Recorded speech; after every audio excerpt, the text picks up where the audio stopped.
Thanks, Andrew. It's a pleasure to be here. So I'm Jonathan Odd, President and CEO of Dakota Gold and one of its co-founders. I'm going to tell you today about our South Dakota-focused gold exploration development story with a very specific focus on revitalizing the Homestake District in South Dakota. A relatively new company. Sorry, there we go. I might make a few forward-looking statements. I'll try to keep most of my opinions to myself. We merged two companies in the spring of 2022 and uplisted to the NYSE American. So we are a U.S. company. We have a small satellite office in Vancouver. We're currently active on our Maitland and Richmond Hill projects, which is in the Homestake District, which is contiguous with the old Homestake mine. 4 rigs active in the district. All 4 rigs currently are drilling at our Maitland project. We will be releasing a maiden resource at Richmond Hill, which is 1 mile to the west of Maitland, shortly after Easter. And that'll be the compilation of 800 historical drill holes and about 55 holes that we've drilled ourselves. So we'll host a conference call in early April to outline what that looks like and next steps for the project.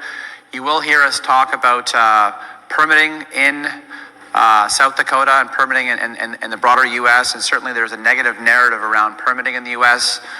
We are active on private ground.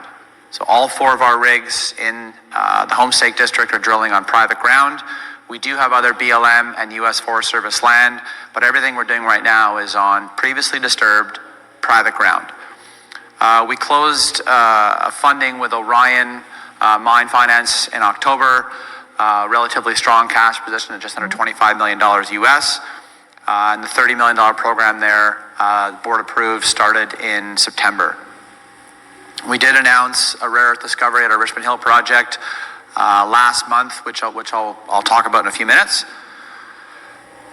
So we fly into Rapid City. It's about an hour drive to the project, and then Mount Rushmore is about 45 minutes southwest of Rapid. Just to work through some of these slides, because I don't have a lot of time to talk here. So when we refer to the Homestake District, this is what we refer to it as. And I think it's just important to get right to it. This is the 3rd company born out of Barrick's closure group during the Mark Bristow-led Barrick era. So Skeena and K92. So we had approached Barrick in the spring of 2020 and pitched them this concept of acquiring some assets they had in their closure group. Because when Barrick bought Homestake in 2001, they didn't acquire Homestake for assets in South Dakota. They'd acquire for other assets that Homestake had elsewhere in the world. So these were the 3 deals we did with Barrick. In green there is Maitland. Contiguous with the old mine, contained a discovery that Homestake had made back in the early 90s called the North Drift discovery. It also contains a shallow oxide resource and also the old Maitland mine that produced 250,000 ounces at 10 grams. And this is all on private ground. The second deal we did with Barrick was an option over the surface of the old mine, highlighted here in red. And what this gave us was exclusive access to all of Homestake's data. So we acquired that a couple of years ago, and we've been digitizing all the data. So that was a huge undertaking for us, and I think we underestimated just how much data there was, and quite surprising that all of it was never digitized. And then the 3rd transaction we did with Barrick was Richmond Hill, which was a past-producing oxide heap leach project that belonged to LAC Minerals, and it's about a mile north of the Wharf mine. So the Wharf mine is the only active gold mine in the state that belongs to Coeur Mining. Total gold mined in the last 35 years is approaching 4 million ounces, and Richmond Hill is just a mile to the north. Again, all on private ground. It's got a grandfathered permit, so it's something that we think we can develop and advance quite quickly. And again, maiden resource will be due out just after Easter. We will host a conference call. It'd be great if some of you could dial in. This is really what drove us to put these 2 companies together. On the right-hand side of the page here, that's the old Homestake mine. So still to this day, it's the largest single gold mine in the history of the U.S. So 40 million ounces of gold was mined here at almost 9 grams. And again, the mine shut down in 2001. And again, Barrick did not acquire Homestake for assets that Homestake had in South Dakota. So you'll see a horizontal line there that goes out to the Maitland project. Homestake drifted out in the mid-90s. They spent $70 million. It was a bit of a Hail Mary attempt at keeping the mine open, and they made a discovery into what they call the North Drift discovery. That's on the Maitland project. So we are essentially drilling the up-dip portion of the North Drift discovery right now with our 4 rigs. We've made 2 discoveries here at our Maitland project. So I'll just transition into Maitland. We've discovered homestake formation, mineralized homestake formation on the Maitland project in our JB zone.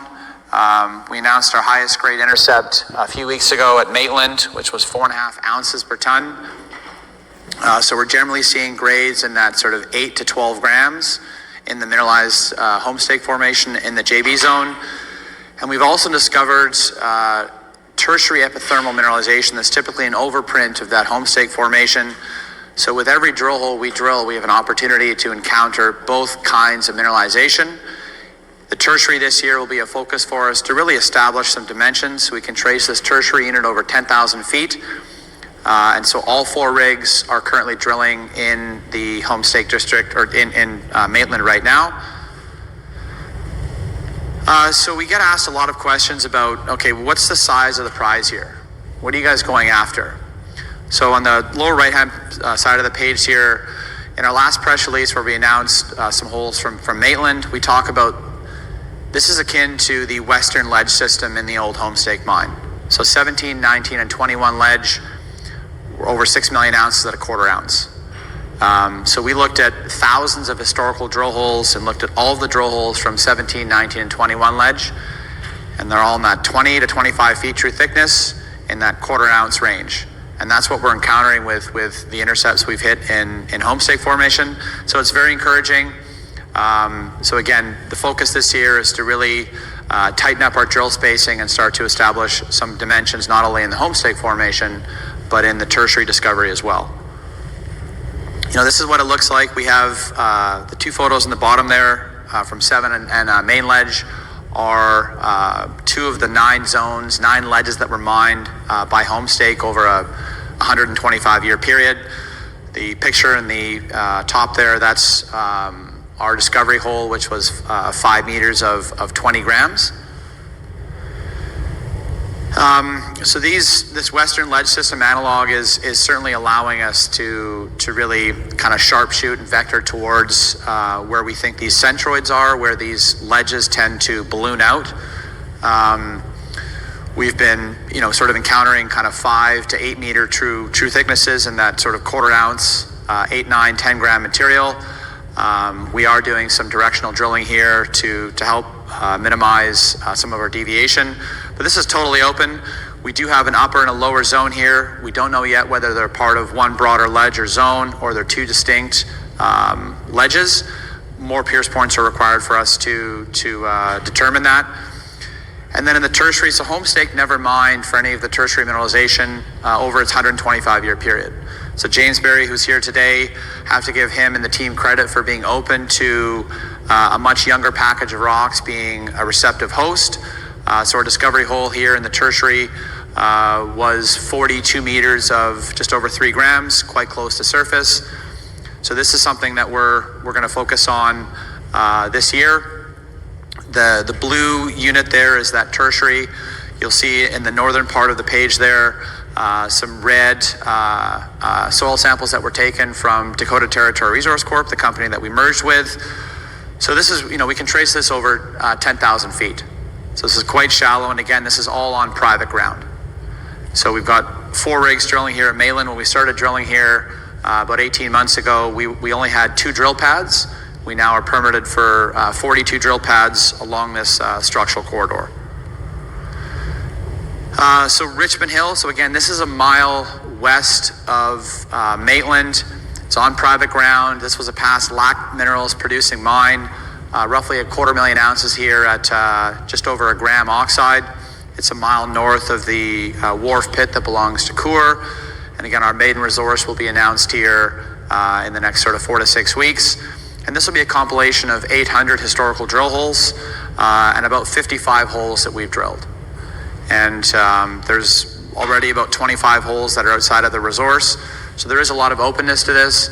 I think we were pleasantly surprised with the oxide endowment that's left.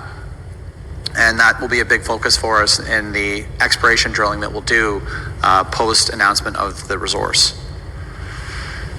So a lot of the mining historically took place around the Richmond Hill breccia pipe in the south, kind of western portion of the page there. 4 of these breccia pipes have not been tested.